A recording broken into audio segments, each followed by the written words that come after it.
हरे कृष्णा। आज हम जानेंगे 13 चैप्टर का श्लोक नंबर 13 से 19। हमने उससे पहले 8 से लेकर 12 श्लोकों को समझा और उसमें भगवान ने हमको बताया कि अ, ज्ञान क्या होता है। अब जो अर्जुन ने पूछा था ज्ञेयम, ऑब्जेक्ट ऑफ नॉलेज क्या है, भगवान इन सारे श्लोकों में बताएंगे कि किसको जानना चाहिए। ज्ञान का मतलब जानना चाहिए, तो किसको जानना चाहिए वो हम देखें। श्लोक नंबर 13। ज्ञेयं यत्तत् प्रवक्ष्यामि यज्ञात्वामृतम् अश्नुते अनादिमत्परं ब्रह्म न सत्तत् न सत् उच्यते। देखिए, भगवान कह रहे हैं अब मैं तुम्हें ज्ञेय के विषय में बतलाऊंगा, जिसे जानकर तुम नित्य ब्रह्म का आस्वादन कर सकते। देखिए, अमृत शब्द आया है। यद ज्ञात्वा अमृतम अश्नुते, जिसे जान के आप अमृत का आस्वादन कर सकते हो। यह ब्रह्म या आत्मा जो अनादि है और मेरे अधीन है, इस भौतिक जगत के कार्य कारण से परे स्थित है। यहाँ पे अब प्रभुपाद क्या समझा रहे हैं कि भगवान ने क्षेत्र और क्षेत्रज्ञ की व्याख्या की। उन्होंने क्षेत्रज्ञ को जानने की विधि की भी व्याख्या की, प्रोसेस। देखिए, क्षेत्र क्या था, हमने देखा कि हमारी जो बॉडी है वो क्षेत्र है। इनफैक्ट जो भी 24 मटेरियल एलिमेंट्स हमने देखे और उनके आपस के जो विकार थे वो सब क्षेत्र है। और क्षेत्रज्ञ होता है आत्मा और परमात्मा, दो क्षेत्रज्ञ होते हैं। अब वो ज्ञेय के विषय में बता रहे हैं। तो ज्ञेय भी दो होते हैं, एक आत्मा और एक परमात्मा, यानी जानने योग्य चीजें भी दो होती हैं, एक आत्मा और एक परमात्मा। ठीक है। क्षेत्रज्ञ का मतलब था मालिक ऑफ दिस फील्ड। अब हमें ये तो पता चल गया कि भाई ये खेत है। और इस खेत के ये मालिक हैं। अब उन मालिक के बारे में और भी तो पता करना पड़ेगा कि वो किस टाइप के हैं, उनका क्या नेचर है। तो इसीलिए क्षेत्र तो ये हमारा जो बॉडी है, या जो भी हमारी फील्ड ऑफ एक्टिविटी है, जो भी शरीर हमको मिलता है जीवात्मा को, क्षेत्र होता है। जिस भी शरीर में वो जाती। मनुष्यों में भी कई कई प्रकार के शरीर होते हैं। कोई बहुत ज्ञानी शरीर होता है, मतलब उसमें नॉलेज होती है पूर्व जन्म के कर्मों के हिसाब से। तो वो हुआ। और क्षेत्रज्ञ हो गया हमारा आत्मा और परमात्मा। अब ये क्या है, वो भी दो है, आत्मा और परमात्मा। और भगवान बोल ही दिए हैं यहाँ पर कि आत्मा को ब्रह्म भी कहते हैं, पर ब्रह्म अलग है, वो भगवान है। आत्मा को ब्रह्म भी कहा जाता है। बोले ये अनादि है, मतलब हमेशा से है। एंड अंडर मी, मेरे अधीन। ठीक है, तो यहाँ पे एक सेकंड नीचे से होता है। तो उन्होंने बता रहे हैं ये के विषय में, पहले आत्मा फिर परमात्मा। तो ये जो आत्मा के विषय में जो यही बताया कि वो मेरे अंडर है और अनादि है, और इस भौतिक जगत के कार्य कारण से परे। आत्मा का इस भौतिक जगत से एक्चुअल में कोई लेना देना नहीं। ये हमको जो सो कॉल्ड सुख और दुख लगता है ना, हमने देखा था सुख दुख संगात, ये सब चीजें जो थी, ये इस शरीर के और गुणों के बीच में जो आपस में इंटरेक्शंस हैं उसकी वजह से होता है। आत्मा को इस भौतिक जगत की किसी चीज से कोई रिलेशन नहीं है, इट इज सेपरेट। बिकॉज हम अपने कोई शरीर के साथ आइडेंटिफाई करते हैं, इसलिए शरीर और इसके आसपास से रिलेटेड लोग, जिनको भी हम शरीर ही समझते हैं, उनके साथ जो इंटरेक्शन होते हैं उसमें सुख और दुख मानने लगते हैं। ठीक है। तो यहाँ बताया है ज्ञाता अर्थात आत्मा और परमात्मा। देखिए, दोनों के ही ज्ञान से मनुष्य जीवन अमृत का आस्वादन कर सकता। अगर आप जान ले असलियत कि आत्मा कौन है, क्या नेचर है, परमात्मा कौन है, तो अमृत का आस्वादन कर सकते हैं, बहुत आनंद आएगा। ठीक है। तो जैसा कि सेकंड चैप्टर में प्रभुपाद लिखने में बताया गया है कि ये जीवात्मा नित्य है। और यहाँ पर फिर से भगवान ने इसकी पुष्टि की है कि जो जीवात्मा है वो क्या है, नित्य है। कि ऐसी कोई प्रकट होने की कोई निश्चित तिथि नहीं है। अगर आप सोचें कि कब हम पैदा हुए थे, इसको हम जान लें, तो that is not possible, simply not possible. ठीक है। तो कोई ये नहीं बता सकता ठीक है, यहाँ पे जो शब्द आया है इस वाले श्लोक में है अनादि, मत परम ब्रह्म। अनादि है यानी हमेशा से है। मत पर माने मेरे अंडर में। इट इज, आत्मा हमेशा सबॉर्डिनेट होती है भगवान के, परमात्मा के। ठीक है, हम कभी परमात्मा नहीं बन सकते, तो इसलिए भगवान ने क्लियर कर दिया मत परम ब्रह्म। ठीक है, तो यहाँ पे प्रभुपाद साफ साफ लिख रहे हैं कि आत्मा का कोई भी इतिहास नहीं है पैदा होने का, इसलिए अनादि कहते हैं। और वैदिक साहित्य में भी कहा है न जायते म्रियते वा विपश्चित। इसी टाइप का श्लोक भगवत गीता के सेकंड चैप्टर में भी, आई थिंक 27 या कुछ 25 या 24 ऐसे कोई है। न जायते म्रियते वा कदाचित नायं भूत्वा भविता वा न भूया अजो नित्यम अयम शाश्वतो पुराणो। तो ये जो श्लोक है ये गीता में भी है, न जायते म्रियते वा कदाचित। और ये कठोपनिषद, प्रभुपाद ने क्यों दिया कठोपनिषद का एग्जाम्पल? क्योंकि वेद है। कुछ लोग कहते हैं मैं वेदों से एग्जाम्पल दी थी, तो इसलिए ये इम्पोर्टेंट है ये समझना कि आत्मा ना जायते ना जन्म होता है, म्रियते कभी भी मरता भी नहीं। तो ये जो शरीर का ज्ञाता है, ये जो क्षेत्रज्ञ है, एक्चुअली ना ये पैदा होता है ना मरता है, और ज्ञान से पूर्ण होता है। एक्चुअल में आत्मा के अंदर बहुत ज्ञान होता है, क्योंकि सच्चिदानंद भगवान का अंश होता है। ठीक है, वैदिक साहित्य श्वेताश्वतर उपनिषद की प्रभुपाद ने व्याख्या की है, परमेश्वर को परमात्मा रूप में प्रधान क्षेत्रज्ञ पतिर्गुणेश बताया है कि भगवान प्रधान क्षेत्रज्ञ, यानी कि इस बॉडी में दो जो है मालिक हैं, एक आत्मा और परमात्मा, और परमात्मा प्रधान मालिक, इज द चीफ क्षेत्रज्ञ। हम भी हैं, हमें पूरा अपने शरीर का ध्यान ज्ञान नहीं है एग्जैक्टली। किसी के शरीर में कोई बीमारी हो जाती है तो उसे पता नहीं। तो प्रकृति के गुणों का स्वामी कहा गया है, गुणेश। ये जितने भी प्रकृति के गुण है, भगवान कभी इन गुणों के अंडर कभी नहीं आते, हम आते। इसलिए स्मृति का वचन जो है प्रभुपाद ने समझाया कि जीवात्मा सदा भगवान की सेवा में लगी रहती, और चैतन्य महाप्रभु ने भी पुष्टि की है। तो इस श्लोक में जो ब्रह्म का वर्णन है वो आत्मा, जो ब्रह्म शब्द आया ना इस श्लोक में, कि अनादि मत परम ब्रह्म, वो आत्मा के लिए आया है। और आगे के श्लोकों में भगवान परमात्मा के बारे में बताए। ठीक है, तो ये जो प्रभुपाद लिख रहे हैं शब्द जीवात्मा के लिए विवृत होता है, समझना चाहिए आनंद ब्रह्म है, ना होकर आनंद ब्रह्म, ना होकर विज्ञान ब्रह्म। आनंद ब्रह्म ही पर ब्रह्म है। ये क्या है, हमने इससे पहले की एक उसमें देखा था श्लोक में, अन्नमय कोश शरीर होता है ना, ज्ञानमय कोश। ठीक है, तो ऐसे ज्ञान में उसके बाद विज्ञान, विज्ञान का मतलब होता है आत्मा। ये जो आत्मा के लेवल पे बात होती है उसको विज्ञान कहते हैं, विज्ञान ब्रह्म। और जो परमात्मा होते हैं उनको आनंद ब्रह्म बोला जाता है। ठीक है, तो आनंद ब्रह्म का मतलब है परमात्मा, और विज्ञान ब्रह्म का मतलब होता है आत्मा। तो यहाँ जो ब्रह्म शब्द आया है वो विज्ञान ब्रह्म के लिए आया, यानी कि जीवात्मा के लिए, हमारे।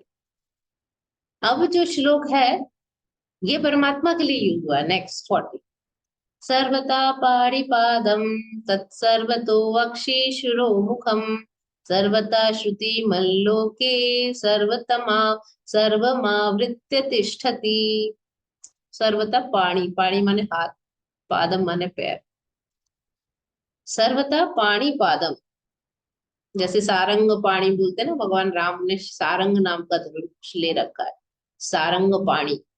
ठीक है, तो पाणी माने हैंड्स। तो अक्षी माने आंखें, यानी कि उनके हाथ पांव आंखें सिर और मुख, और उनके कान, श्रुति मत माने कान, सर्वत्र है। इस प्रकार परमात्मा सभी वस्तुओं में व्याप्त होकर अवस्थित है, आवृत्य, वो सभी वस्तुओं के अंदर आवृत होकर स्थित है। परवेड करते, इंग्लिश में परवेडिंग बोलते हैं। इसका क्या मतलब है?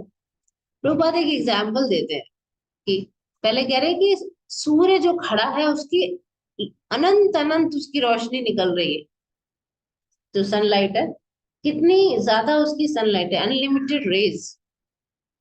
इसी प्रकार भगवान भी, वो सर्वव्यापी रूप में स्थित रहते हैं। तो ब्रह्मा से लेकर छोटी चींटी और उससे भी छोटे कीड़े जो आंखों से दिखाई नहीं देते, उन सबके अंदर परमात्मा रहते हैं, उन सबके अंदर। उनके अनंत सिर, आंख, पांव, नेत्र है, अनंत और अनंत जीव, ये सभी परमात्मा में ही स्थित। जब भगवान अनंत जीवों में है, इसका मतलब भगवान की अनंत अनंत आंखें हैं, हाथ हैं, पैर हैं, ठीक है, सर्वव्यापक। लेकिन आत्मा के लिए नहीं कहा जा सकता कि उसके हाथ पैर नेत्र सभी दिशाओं में। यदि अज्ञान के कारण सोचता है कि उसे इसका ज्ञान नहीं है कि उसके हाथ और पैर सभी तरफ है, लेकिन जब वो जब उसे ज्ञान हो जाएगा, तब उसे पता चल जाएगा कि मेरे सर्वथा पाणि पादम, मेरे तो हाथ पैर सब तरफ। Not possible.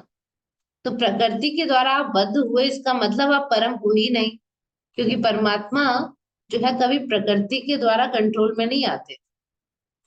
ठीक है, तो ये जो श्लोक है ये परमात्मा के लिए आया, ये आत्मा के लिए नहीं आया, ये क्लियर करना चाहते हैं प्रभुपाद।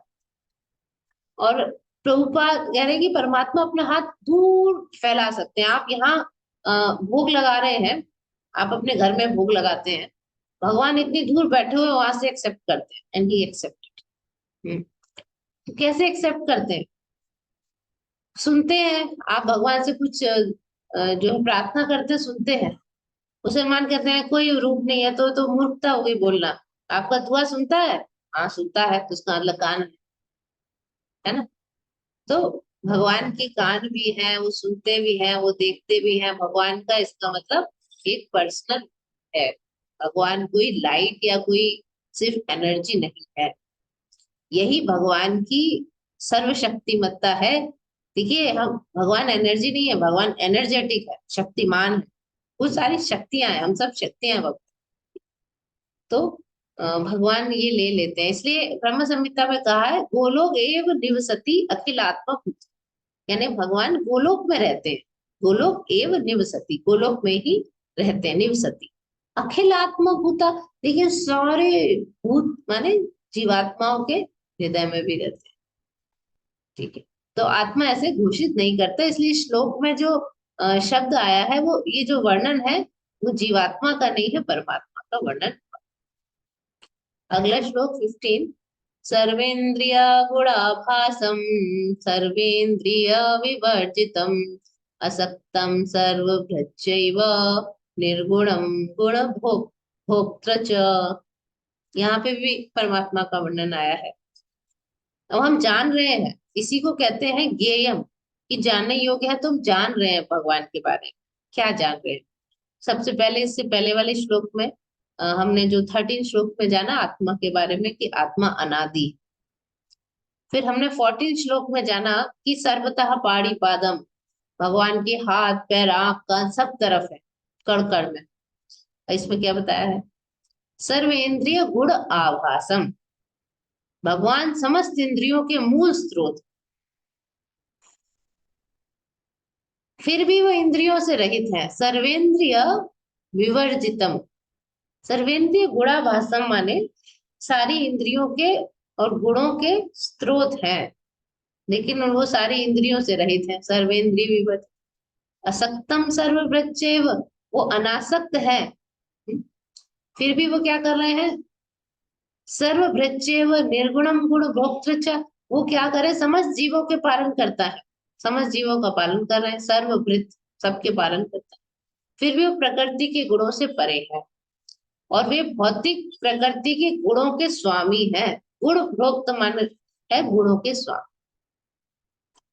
यहाँ लिखा है यद्यपि परमेश्वर समस्त जीवों की समस्त इंद्रियों के स्रोत है, फिर भी उनकी खुद की इंद्रियां भौतिक नहीं होती। भगवान की इंद्रियां कभी भी भौतिक नहीं होती, चाहे वो इस संसार में आए या नहीं।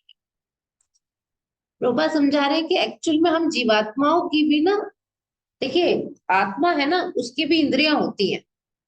आत्मा भले सूक्ष्म होता है, उसकी इंद्रियां होती हैं, उसका मन भी होता है, लेकिन इशू क्या हो गया है, हमारी इंद्रियों और हमारे जो मन है, जो स्पिरिचुअल इन नेचर होता है, उसके ऊपर भौतिकता की परत चढ़ गई। ये इतनी मोटी परत चढ़ गई है सारे भौतिक तत्वों की। तो हमारी जो इंद्रिय के कार्य है वो पदार्थ के रूप में ही प्रकट होते हैं, लेकिन भगवान की जो इंद्रियां होती हैं उनके ऊपर भौतिकता की परत नहीं चढ़ती, इसलिए उनकी इंद्रियां दिव्य होती। निर्गुण। और भगवान हमारे इंद्रियों के स्वामी भी है। हमारे इंद्रियों के स्वामी हम खुद नहीं है, भगवान। इसलिए भगवान का एक नाम निर्गुण, निर्गुण का मतलब है वो गुणों से ऊपर है, तीनों गुणों से ऊपर रहते हैं। यानी उनकी जो इंद्रियां होती है वो भौतिक गुणों से प्रभावित नहीं होती, भौतिक गुणों से, सतो रजो तमो। लेकिन हमारी इंद्रियां हो गई, उसको हमें क्लीन अप करना है, हमें अपनी इंद्रियों को क्लीन करना है। गुण का अर्थ है, देखिए, गुण का अर्थ है भौतिक गुण। तो भगवान की भौतिक आवरण से रहित है। यद्यपि वे हमारे समस्त इंद्रियों के कार्यों के स्रोत हैं, लेकिन उनकी इंद्रियां दिव्य होती है, जो कल्मश से रहित होती है। इसलिए श्वेताश्वतर उपनिषद का फिर एग्जाम्पल दिया प्रभुपाद ने, अपाणी पादो जवनो ग्रहीता। भगवान के हाथ जो है भौतिक कल्मश से ग्रस्त नहीं होते। अपाणी पादो जवनो ग्रहीता। तो भगवान को जो कुछ भी अर्पित किया जाता है वो अपने हाथ से लेते हैं, यही अंतर है। भगवान के नेत्र होते हैं लेकिन उनके भौतिक नेत्र नहीं होते, उनके नेत्रों पे भौतिकता की परत नहीं चढ़ी होती। भगवान तो भूत वर्तमान भविष्य सब देख सकते हैं, हम भी देख सकते हैं थोड़ा बहुत। लेकिन जब हमारे बहुत ज्यादा भौतिकता की परत चढ़ी होती है तो हम नहीं देख पाते, तो हम कुछ भी नहीं देख, हम नहीं देख पाते अपना, हमें यही नहीं पता कि हम आत्मा है, हम ये भी नहीं देख पाते। और भगवान हमारे हृदय में वास करते हैं, उनको पता है हमेशा हमारे साथ रहे वो हर जन्म में, इसलिए उनको हमारा सारा भूतकाल पता है, और उन्हें भविष्य में भी पता है कि क्या होने वाला है। भगवत गीता में खुद बोला है, भगवान ने कहा है कि मुझे सब पता है। अर्जुन ने भी कहा है कि आप ही सब बता सकते हो। भगवान ने पहले ही कहा था कि अर्जुन ये सब मर जाएंगे, इनको मैं पहले ही मार चुका हूँ। निमित्त मात्रेण भव सव्यसाचिन, आप तो सिर्फ केवल निमित्त मात्र। ठीक है। तो भगवान के जो हाथ और पैर हैं कैसे, यहाँ पे इसलिए प्रभुपाद ने फिर बताया है कि परमेश्वर के हमारे जैसे पैर नहीं है, लेकिन वो आकाश में विचरण कर सकते हैं, क्योंकि उनके आध्यात्मिक पैर होते हैं। अब ये बात समझ में नहीं आएगी क्योंकि हमने सिर्फ भौतिक पैर ही देखे हैं, हमें आध्यात्मिक दिखाई नहीं देता, स्पिरिचुअल जो भगवान के जो लेग्स हैं वो हमें दिखाई नहीं देते। तो भगवान निराकार नहीं है, उनके हाथ पैर आंख सब है। और क्योंकि हम भगवान के अंश हैं, हमारे आत्मा के भी हाथ पैर नेत्र और सारी इंद्रियां होती हैं आत्मा की। लेकिन अभी राइट नाउ वो सारी इंद्रियों के ऊपर भौतिकता की परत चढ़ी हुई है, इसलिए हमारी इंद्रियां क्लीन नहीं है, से क्लीन अप करना पड़ता। फिर भगवत गीता में बताया है कि जब भगवान प्रकट होते हैं इस भौतिक जगत में तो अपनी अंतरंगा शक्ति से एज इट इज प्रकट होते हैं, उनके ऊपर कभी इफेक्ट नहीं होता भौतिक गुणों का।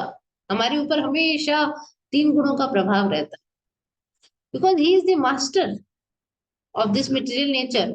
उनके ऊपर कैसे इफेक्ट डाल देगी वो, ही इज द मास्टर। तो भगवान का जो शरीर होता है वो स्पिरिचुअल होता है, आध्यात्मिक होता है, और उनका सच्चिदानंद विग्रह होता है। ईश्वर परमः कृष्ण सच्चिदानंद विग्रह, अनादिरादिर गोविंद सर्व कारण कारण। सच्चिदानंद, सत माने एटर्नल हमेशा से, चित माने ज्ञान, अनंत तो आप सबको पता ही होगा। तो भगवान जो है सारी शक्ति सारी बुद्धि सारे ज्ञान के मालिक हैं, और सभी जीवों के पालक हैं, सारी गतिविधियों के साक्षी हैं। आप ये सोचिए कि भगवान कहते तुम्हारे जो खाना है ना वो मैं पचाता, 15 चैप्टर में बोला है भगवान। हम लोग अपना खाना तक नहीं पचा सकते, भगवान पचाते हैं उसे। चाहे कोई जीवात्मा कितना भी बेकार काम करे, लेकिन भगवान उसका खाना पचाते हैं।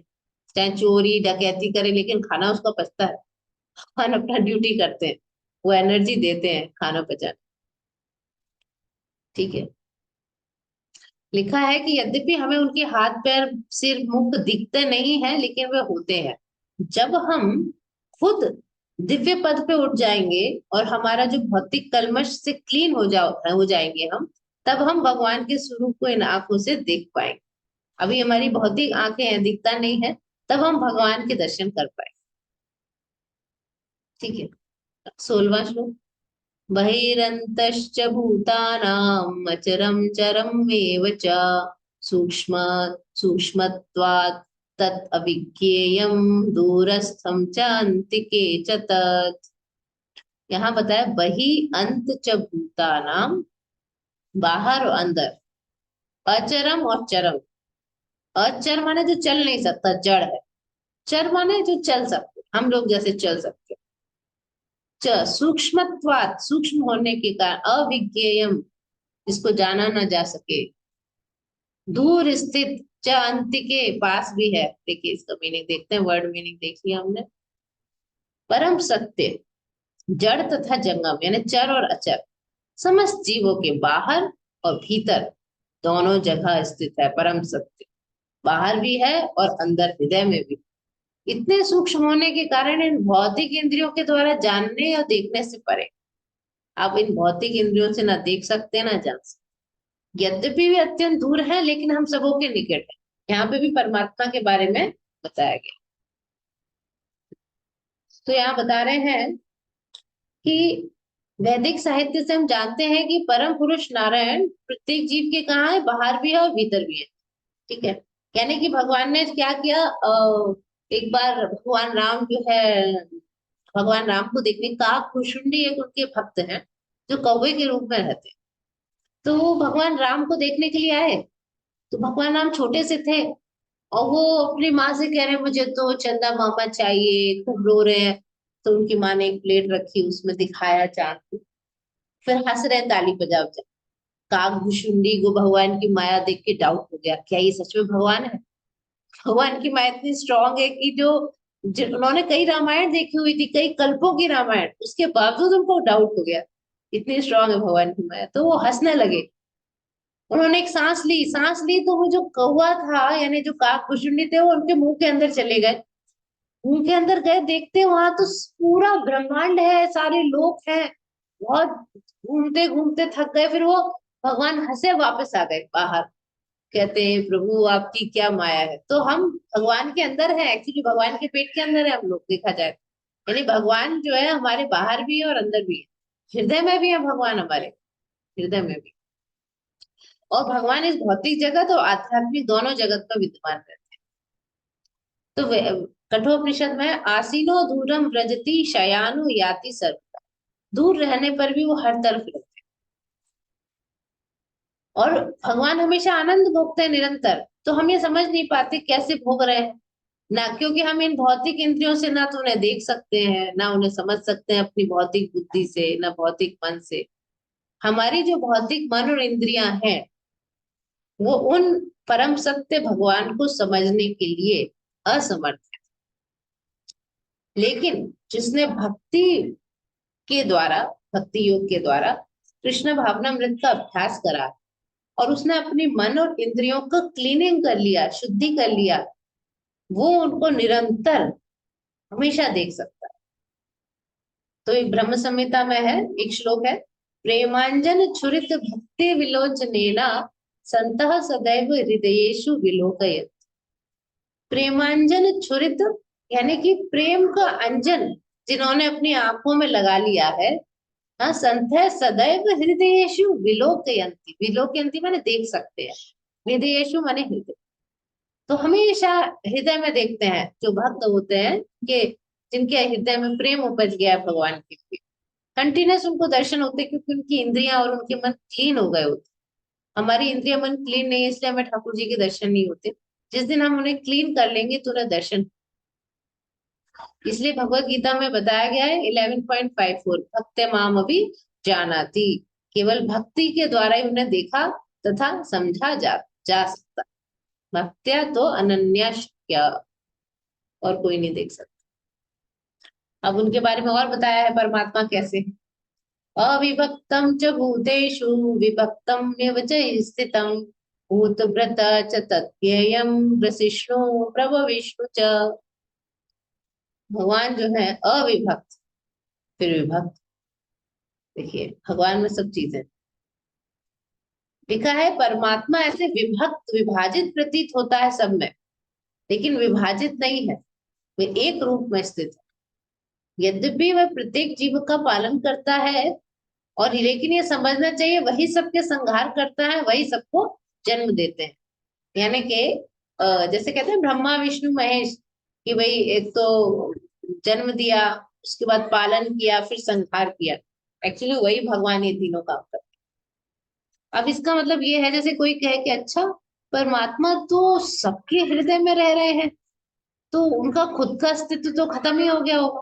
तो ये केक है, केक के मैंने 6-7 टुकड़े किए, सबको एक एक दे दिया, तो क्या बचा? केक? कुछ नहीं बचा, प्लेट में कोई केक नहीं बचा। लेकिन ऐसा नहीं, भगवान भले ही सबके हृदय में रहते हैं, सभी जीवात्माओं के, लेकिन वो ऊपर अपने धाम में निवास करते हैं। और इसका एग्जाम्पल प्रभुपाद क्या देंगे? इसका एग्जाम्पल है सूर्य का। सूर्य ऊपर है, ठीक है। और आप देखिए, इंडिया में आप जो कोई कश्मीर है उससे पूछोगे दोपहर के बारे में, सूरज कहाँ है? क्या मेरे सिर के ऊपर, है ना। और अगर आप कन्याकुमारी में जाके पूछो किसी से, सूरज कहाँ है 12 बजे दोपहर के, कहेगा मेरे सिर के ऊपर। तो हर किसी को क्या लग रहा है कि वो उन्हीं के सिर के ऊपर है, ठीक है, जबकि वो अपने स्थान।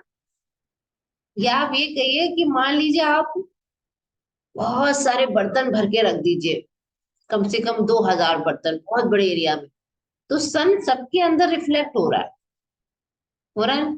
ऐसे ही परमात्मा सभी के अंदर तो है, लेकिन परमात्मा अपने स्थान पर भी है, ठीक है। तो भगवान विभाजित है, देखा जाए ऐसा लगेगा विभाजित, लेकिन भगवान अविभाजित, ठीक है। तो ये चीज यहाँ पे समझाई गई है कि वैदिक साहित्य में भी कहा गया सर्वशक्तिमत है, ये तो भगवान है।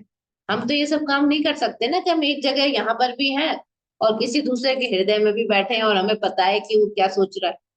मैं यहाँ अपने घर में बैठी हूँ, तो मुझे और किसी के हृदय का नहीं पता कि वो क्या सोच रहा है। मैं सिर्फ अपने हृदय के बारे में ही जानती हूँ बस, इसलिए मैं सिर्फ अपनी शरीर की क्षेत्रज्ञ हूँ। लेकिन दूसरा व्यक्ति क्या कर रहा है, उसके क्या पूर्वजन्म थे, मुझे नहीं पता। लेकिन भगवान हर अपने धाम में रहते हैं, फिर भी अपनी एक शक्ति परमात्मा रूप में सबके हृदय में, ठीक है। तो यहाँ पे बताया है कि भगवान पालन करता है, लेकिन जब प्रलय होती है तो सबका नष्ट कर देते हैं, और वो जो जीवात्मा है महाविष्णु के शरीर में बहुत टाइम तक निवास करती है।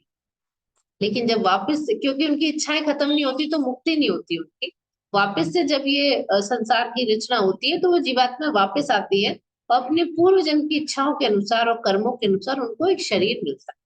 वो शरीर कुछ भी हो सकता है, ठीक है। तो यहाँ लिखा है कि भगवान ने 11 चैप्टर में बोला है कि मैं सबको यहाँ पर भक्षण करने के लिए आया हूँ। उन्होंने यह भी कहा कि काल के रूप में सबका भक्षण करते हैं भगवान।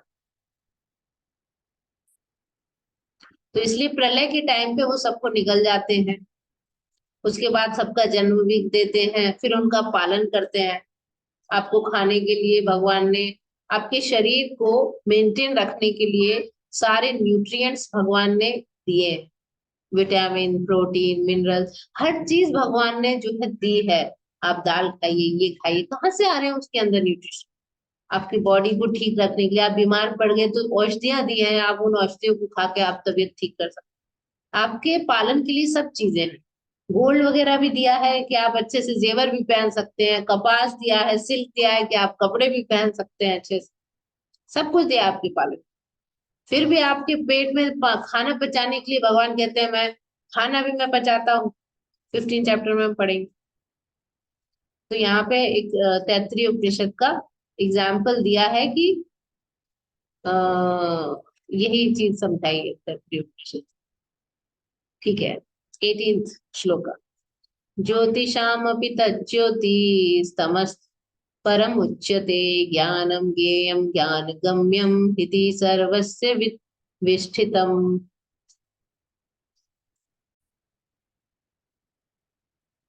तो यहाँ पर बताया है ज्योतिषाम अपि तज्ज्योति।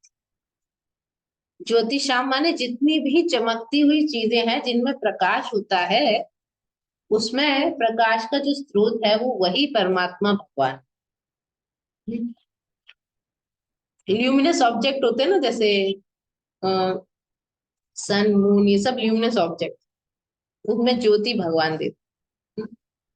तमसः परम उच्यते, तमस माने अंधकार, परम माने ऊपर, तमस से परे, भगवान तम से परे हैं, भौतिक अंधकार से परे, है ना। समझ में नहीं आते भगवान। ज्ञानम ज्ञेयम ज्ञान गम्यम, वे ज्ञान है, वे ही ज्ञेय है, और वही ज्ञान के लक्ष्य है। और हृदय सर्वस्य विष्ठतम, भगवान सबके हृदय में स्थित है। भगवान अगोचर हैं, समझ में नहीं आते हैं, अंधकार से परे हैं, और वो सबके हृदय में स्थित। अब जो है प्रभुपाद एक जो फुल पैराग्राफ है उसमें पहले बताएंगे, समझाएंगे कि कैसे भगवान सभी प्रकाशमान वस्तुओं के प्रकाश के स्रोत है। देखिए, जितने भी नक्षत्र हैं, सूर्य है, चंद्रमा है, इसके स्रोत है। वैकुंठ का जो भगवान का जो वैकुंठ लोक है, वहां पे कोई सूर्य चंद्रमा की आवश्यकता नहीं पड़ती। क्यों? क्योंकि भगवान का तेज है वहां पर। तो ये जो भगवान का जो तेज है, जो ब्रह्म ज्योति है, ये सब तरफ फैली हुई है। लेकिन भौतिक जगत में प्रॉब्लम क्या है, महतत्व की वजह से वो छुप गई। जैसे कि बहुत तेज धूप है, 12 बजे की धूप है, आप ऊपर छत पे गए और आपने एक बहुत बड़ा सा मोटा सा एक बर्तन लिया, मान लीजिए मटका लिया, मटका बहुत मोटा सा बड़ा सा मटका उल्टा करके रख दिया। अब उस मटके, बहुत बड़ा मटका उल्टा करके रख दिया, मतलब उसके अंदर आप भी बैठ सकते हो, उस मटके के अंदर, इतना बड़ा। अब जब आपने उल्टा करके रख दिया तो वहां बिल्कुल अंधेरा है, उस मटके के, सूरज की रोशनी नहीं आ रही। अगर आप मटके को खोल के बाहर निकलेंगे तो रोशनी रोशनी है, लेकिन उसके अंदर कोई रोशनी नहीं है। तो आप वहां पे फिर कुछ बल्ब जला रहे हैं, कुछ रोशनी का अरेंजमेंट कर रहे हैं। इसी प्रकार से पूरे ब्रह्मांड में जो है रोशनी है, ब्रह्म ज्योति भगवान की। लेकिन महतत्व जो है, जो लेयर है एक, जिसने पूरे इस भौतिक जगत को ढक रखा है, उसकी वजह, और ये सारे बहुत सारे तत्व है, महतत्व है और बहुत सारे तत्व हैं। जितने भी जो 5 भूत होते हैं ना, पृथ्वी जल अग्नि आकाश वायु, इन सब के बहुत लंबी लंबी लेयर्स हैं ऊपर। फिर एक ब्रह्मांड जो है बंद होता है उस लेयर्स के बाद। तो यहाँ पर इसलिए अंधेरा है। आप रात के अंधेरे में देखिएगा, और अमावस्या, अमावस्या है, जैसे आज अमावस्या है, अगर आप रात के अंधेरे में बाहर जाके देखेंगे और लाइट भी चली गई है मान लीजिए आपके शहर में, तो आपको बिल्कुल गुप्त अंधेरा दिखाई देगा। अंधेरा इसलिए है क्योंकि महतत्व से वो प्रकाश ढका हुआ। लेकिन भगवान ने हमें अरेंजमेंट दिया है, सूर्य चंद्रमा को अपनी रोशनी दी। भगवान के धाम में इन वस्तुओं की आवश्यकता नहीं है, वहां तो ऑलरेडी स्वयं प्रकाशित। ठीक है, अतः स्पष्ट है कि भगवान इस भौतिक जगत में स्थित नहीं है, वो तो अपने आध्यात्मिक जगत वैकुंठ लोक में स्थित है, और बहुत दूरी पर है। जो भगवान का धाम है बहुत दूरी पे है। इसकी भी पुष्टि वैदिक साहित्य में हुई है। आदित्य वर्णम तमसः परस्तात्। आदित्य वर्ण माने भगवान सूर्य के भांति, आदित्य माने सूर्य की भांति वो तेजवान है। तमसः परस्तात्, देखिए श्लोक में भी तमस शब्द आया है, बोला है तमसा परम उच्चते, भगवान तम से परे स्थित है। और वहां पे भी आया तमसा परस्तात्, कि भगवान इस जगत के अंधकार से बहुत दूर है, बहुत परे स्थित है। तो हमारा वो क्या कहता है, तमसो माँ ज्योतिर्गमय, आप इस तमस में मत रहो, इस भौतिक जगत में रहने की आवश्यकता नहीं है जीवात्मा को, ये तो अंधकार से भरा हुआ है। कहाँ जाओ, ज्योतिर्गमय, भगवान के धाम जाओ जहाँ ज्योति। ठीक है, अब उसके बाद आया है ज्ञान ज्ञेयम ज्ञान गम्यम। तो फर्स्ट पैराग्राफ में प्रभुपाद ने समझाने की कोशिश किया भगवान का धाम कैसा है, ज्योति है ना, वहां पर जरूरत नहीं है, भगवान के ही से प्रकाश लेकर यहाँ पे सब चमकते हैं थोड़े टाइम के लिए। दिन के टाइम चमकते हैं, रात को चले जाते हैं। भगवान का ज्ञान जो है दिव्य है। ठीक है, देखिए मैं इस इंग्लिश पढ़ देती हूँ कि हिज नॉलेज इज ट्रांसेंडेंटल, भगवान का ज्ञान है, दिव्य है। द वैदिक literature confirms that Brahman is concentrated transcendental knowledge. Concentrated का मतलब कोई चीज गाढ़ी होती है ना, जैसे कॉन्सेंट्रेटेड, भगवान जो है कॉन्सेंट्रेटेड नॉलेज है, मतलब सारे ज्ञान का जो कंडेंस्ड वर्जन है वो सारा ज्ञान है। और जो भी व्यक्ति सोचता है कि मैं वैकुंठ लोक जाऊंगा, उसकी इच्छा होती है, तो भगवान हृदय से उसको ज्ञान प्रदान करते हैं। परमात्मा रूप, भगवान परमात्मा रूप में प्रत्येक के हृदय में स्थित है। इसलिए प्रभुपाद ने फिर से वैदिक श्वेताश्वतर उपनिषद का, वेदों का एग्जाम्पल दिया। तमह देवम आत्मबुद्धि प्रकाशम मुमुक्षुर्वे चरणम अहम प्रपद्ये। लिखा है कि मुमुक्षु का मतलब होता है मुक्ति चाहने वाला व्यक्ति।